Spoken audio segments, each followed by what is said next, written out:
1. Section 1. You will hear a conversation between Peter and Jim talking about some details for their shared accommodation. First, you have some time to look at questions 1 to 4.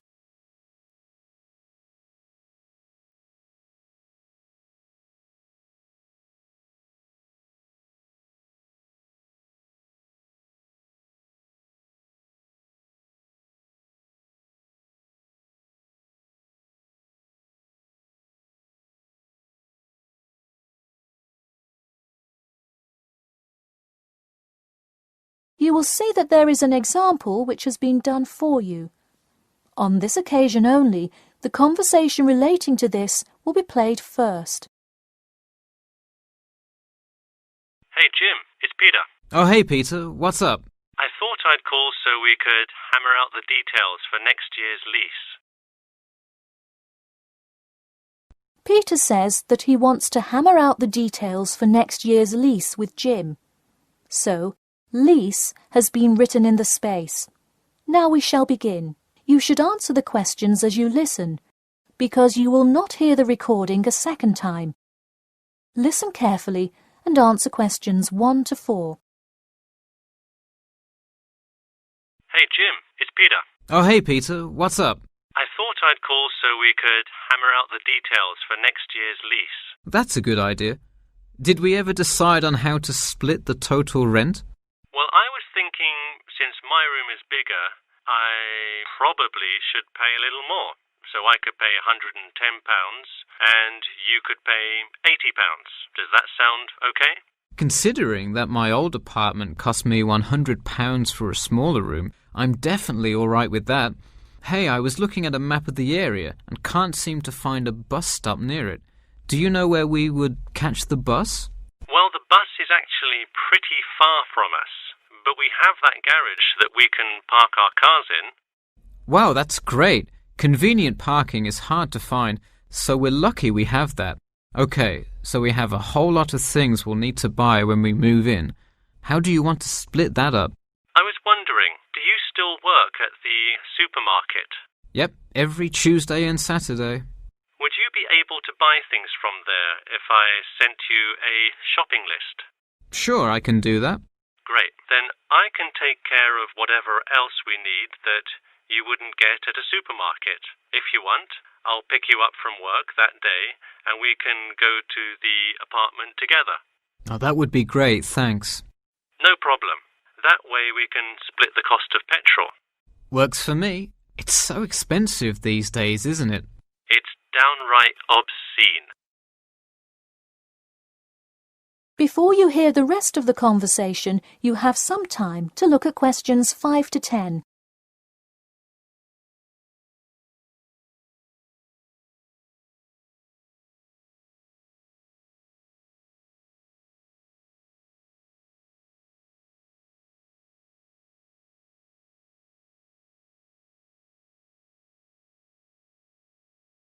Now listen and answer questions 5 to 10. So let's figure out what appliances we need. Do we have a microwave? Yes, the landlord's providing that for us. Hey, do you still have that space heater, though? We need one for the kitchen since it's not connected to the central heating. All right, I'll bring that. Anything else? Well, I have some dining room and living room furniture I can bring, so that should take care of most of the big stuff. You know what we do need, though? Could you bring a toaster? I actually don't have one. It doesn't come with the microwave. No, the landlord is only supplying the microwave. It would really help if you could bring one. Okay, I'll pick one up at the store. You know, I also have this cool antique rotary phone that would be a cool addition to the apartment, sort of as decoration and utility. Oh, cool. The only thing is, we'd have to put it in the kitchen unless you want it in your room. Why not put it in the living room? The living room's too loud to have a phone conversation. The noise sort of carries, so if one person is trying to watch TV or have friends over, the person on the phone won't be able to hear. Okay, well I guess kitchen it is then. Any other big things we need? That seems like everything. That's all I can think of. And of course, move-in is... June the 1st. I can't wait. We'll be able to watch the big game in our new apartment. It's going to be awesome. Yeah, we can move in the morning, and then Friday night we can sit back and cheer on Liverpool. I have an exam in the morning, but we'll be done around 11 a.m. and can move in after. Wait, Liverpool? You're joking, right? I thought you were a Manchester United fan. Man U? No way. Liverpool all the way. Oh no, I don't know if I can live with a Liverpool fan. That is the end of section 1. You now have half a minute to check your answers.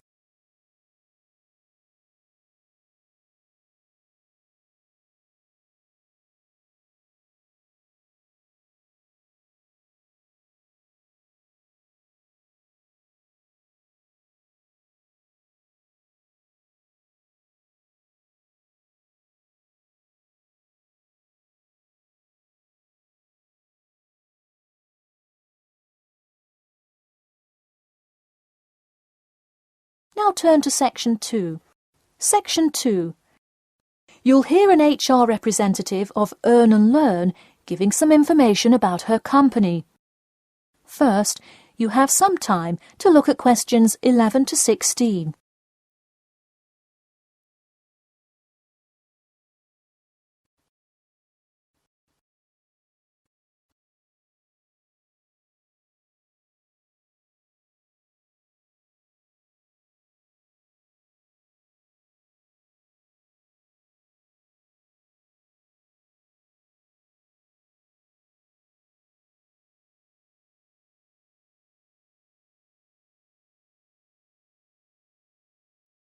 Now listen carefully and answer questions 11 to 16. Welcome to all of you. Can everybody see and hear me? Good. I'm Sarah Connor, an HR representative of Earn and Learn. I have been asked today to talk to you about our company. So, for those of you who don't know very much about the company, let me start by giving you some basic information about it. Earn and Learn started nearly 20 years ago. It is not a charity but a for-profit company that enables promising entrepreneurs to make money while traveling. During the past 10 years, it has grown rapidly and has gained great influence in most countries of the world. We have a partnership with the school and take a large number of recent graduates from the business school.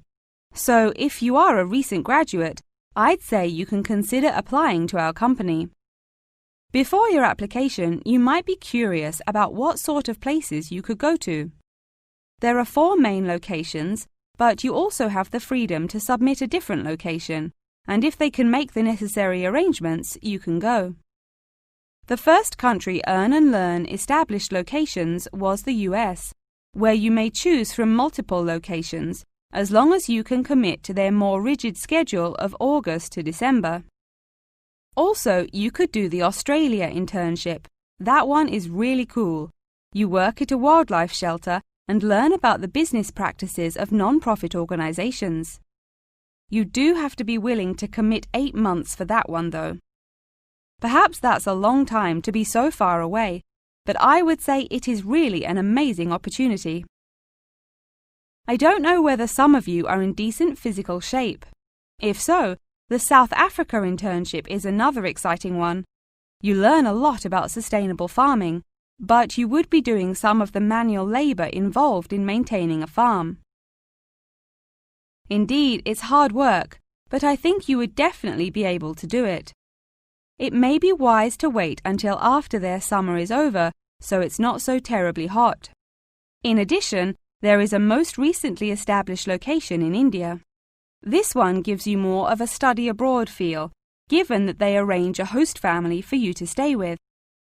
In the other locations, you live in an apartment with other interns, so this is definitely a unique experience. Before you hear the rest of the talk, you have some time to look at questions 17 to 20.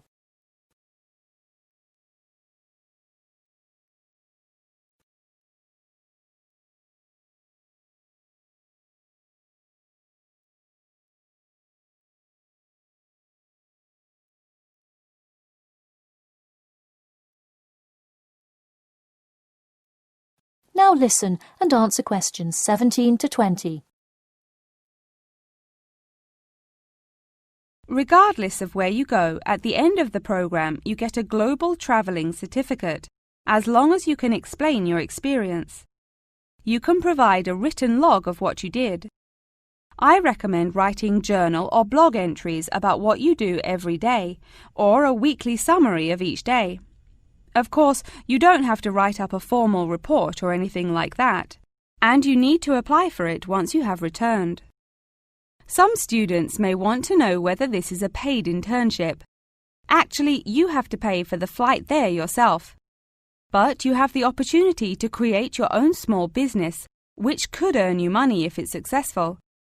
So basically, you pay for it all up front, but when you're there, you can find ways to make money. That is to say, you pay for 2/3 of the cost up front as a deposit, and then give the final installment 1 month prior to your return.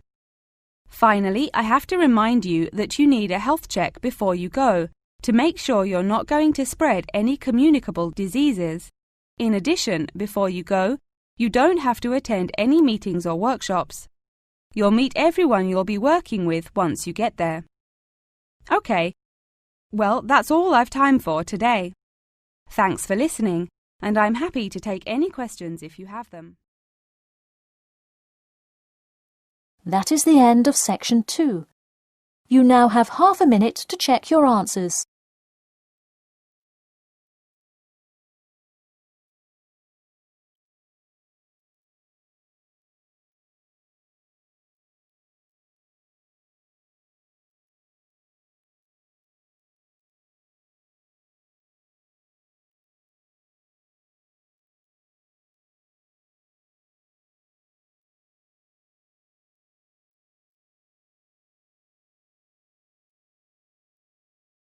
Now turn to section 3. Section 3. You will hear a student called Margaret Parkinson talking about the class she missed on Thursday with her professor. First, you have some time to look at questions 21 to 26.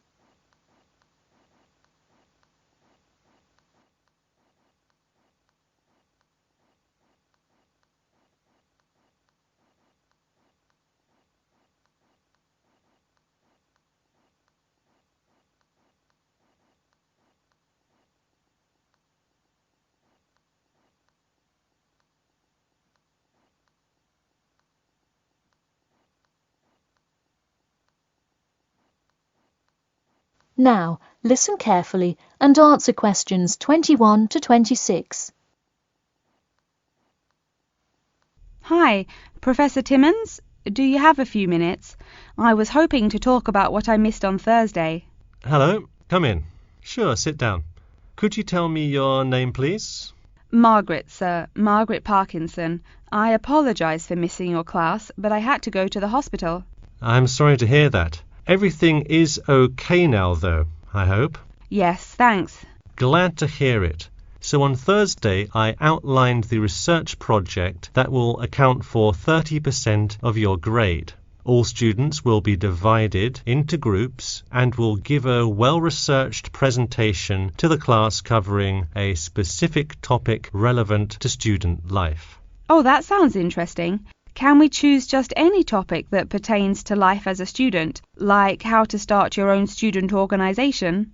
Well, though I'm sure that would be an informative presentation, I've already chosen a list of topics which I will assign. As an example, I assigned one group the topic of student loans. They're to research not just the prevalence of students who have loans to pay for their tuition, but information as to how best to manage these loans and possible scholarships that could alleviate some of the financial burden.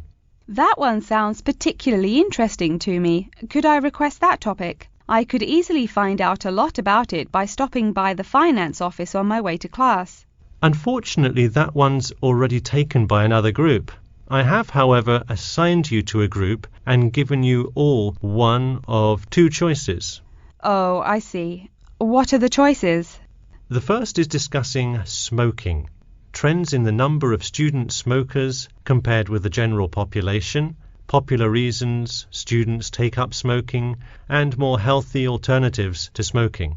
That one could be interesting. I'm not a smoker myself, but we'll see what my group thinks. If we did choose this topic, we would rather not put our fellow students on the spot to interview them. Where else could we gather information? How about where the cigarettes are sold? Oh, that's a great idea. I could interview the manager of a supermarket and find out the average age of people buying cigarettes, or how much they buy, that sort of thing. Precisely. Okay, I'll keep that in mind. And what was the other topic? The other topic is the practice of natural medicine. It sounds far more specific than the others, but it is more of an exercise of outlining a career path. If your group chooses this, you would cover the specifics of becoming a doctor of natural medicine, how to become licensed to practice natural medicine, what the career outlook is, etc. You could find much of the information you need on this in the careers office. Wow, that would be really helpful, not just in learning about natural medicine, but in how to approach researching any career path. That's the idea. I want groups to really think outside the box to find information on their topics. They should interview multiple sources. Okay, now I think I have the general idea. Before you hear the rest of the talk, you have some time to look at questions 27 to 30.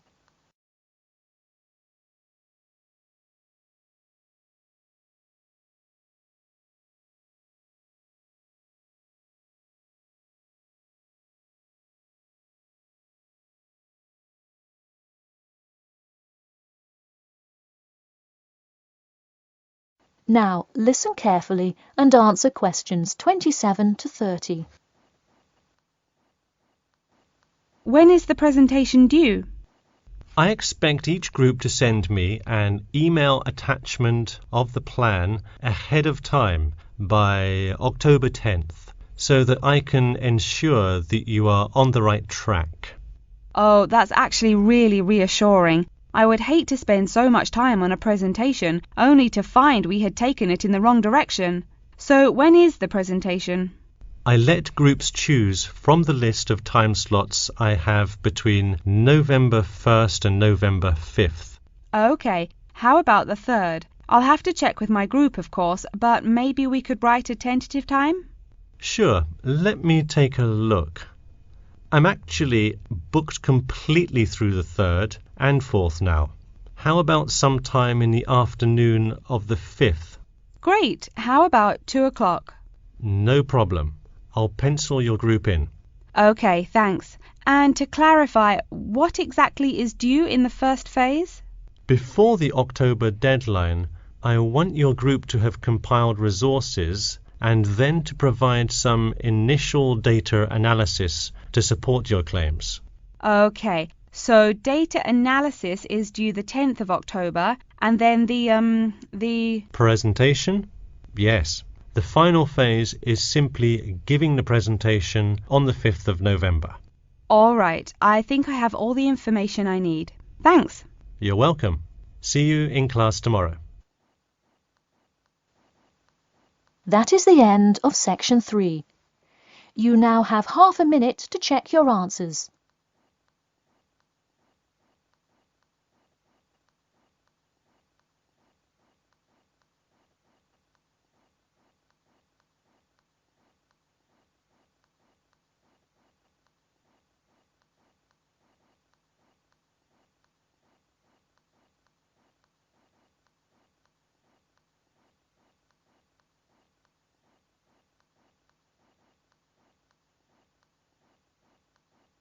Now turn to section 4. Section 4. You will hear an introduction about an eco-friendly building called the Gherkin. First, you have some time to look at questions 31 to 40.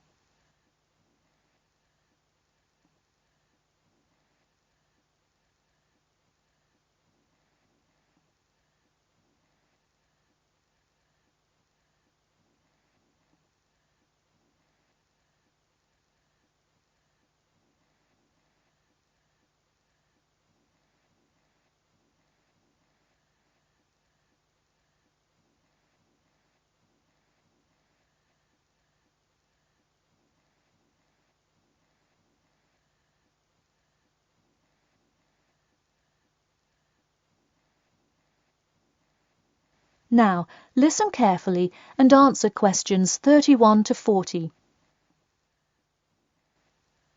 Today, I'd like to tell you about how UK architects are playing their part to address the issue of global warming. You have seen many of these iconic buildings while going about your everyday life, but you may not know how they are affecting your tomorrow. In 2003, construction was completed on the famous Swiss rebuilding, or more informally called the Gherkin, a true masterpiece commissioned by the law offices of Foster and Partners. This is not the first ambitious endeavour of the firm. They are renowned for their various philanthropic environmental efforts. The Gherkin, with its cut-and-edge green initiative and sharp design, is gaining recognition as an icon in modern architecture. You can pick it out of the London skyline by its unorthodox cigar shape. While its appearance is the obvious attribute at which to marvel, there is far more to this building than meets the eye. And let's face it, there's a lot about this building that meets the eye. The building helps reduce the city's carbon footprint in a number of ways. Just a quick note, in case you're not familiar with the term carbon footprint, get used to it. It's a buzzword you'll hear relentlessly to talk about reducing emissions. Think of it as the amount of harmful greenhouse gases that are given off into the environment by a single person, organization, or product. So going back to the Gherkin building, perhaps the most obvious as well as the most significant eco-friendly feature is the glass windows, which allow light to pass through the building, both reducing heating costs and brightening up the workspace. The ingenuity behind the various eco-friendly aspects of the Gherkin has seen its fair share of publicity both from serious and silly sources. In a recent April Fool's Day edition, One e-publication printed a story detailing plans to replace 50% of the current exterior with grass, which would not only make large steps in the name of sustainability, but also give the building the green hue that would truly earn it the nickname of the Gherkin. The only drawback is, as you may have guessed, that this story was an April Fool's Day joke and completely made up.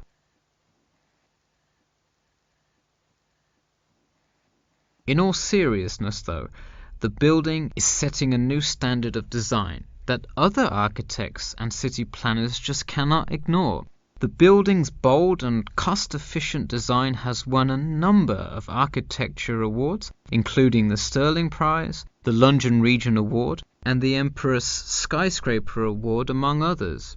The design comfortably accommodates a large number of offices, while keeping maintenance and operation costs down, striking a superb balance between nature and the workplace. Nature is well and good, as long as the weather is nice outside.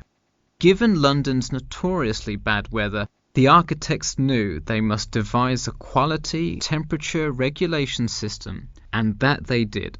A special system designed to reduce the building's reliance on air conditioning was devised that cuts consumption in half compared to standard office buildings.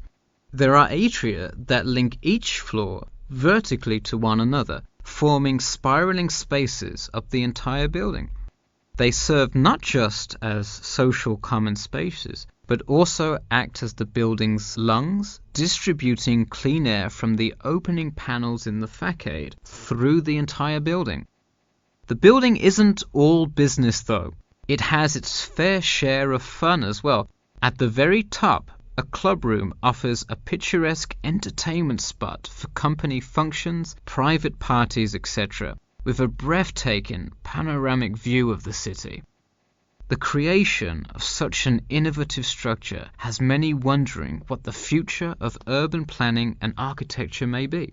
Well, if the other projects currently commissioned by Foster and Partners are any indication, the entire city constructed with similarly eco-friendly buildings is not far in the distance. The Masdar City development aims to create a desert city that produces zero waste and removes as much carbon dioxide from the atmosphere as it puts in. a huge feat in protecting our Earth. The Gherkin is a truly impressive feat, yet it is not the only one worth noting. Now, to move on to another green initiative, I'll tell you about the Eden Foundation building found in Cornwall. That is the end of section 4. You now have half a minute to check your answers.